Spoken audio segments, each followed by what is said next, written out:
મહીસાગર જિલ્લામાં ખેડૂતો સાથે ખાનગી કંપનીમાં વાહન ભાડે મૂકવાના બહાને છેતરપિંડી થઈ હતી, જેને પગલે હવે વાહન આપતા પહેલા 100 વાર વિચારજો તેવી સ્થિતિ સર્જાઈ છે।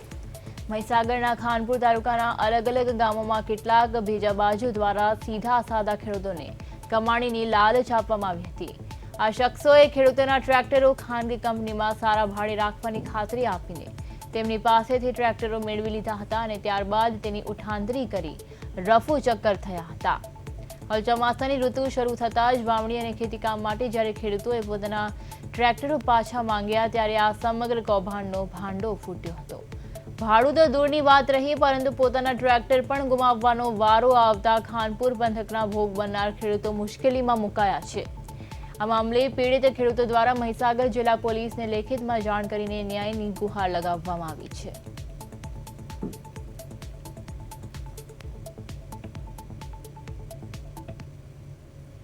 તાલુકાના અલગ અલગ ગામડાના ટ્રેક્ટરો અમને છેતરપિંડી કરી અને લઈ જવામાં આવ્યા છે ભાડા કરાર કરીને। એ લોકો ભાડું નહીં આપતા અને સિઝન આવી એટલે અમે ટ્રેક્ટરો લેવા માગણી કરી ટ્રેક્ટરોની, એ લોકો આજે આપીએ કાલે આપીએ એમ કરી અને એમને ઊંધું બનાવી છે અને ટ્રેક્ટર અમારા પાસે આપતા નહીં, ટ્રેક્ટર એ જગ્યાએ છે નહીં।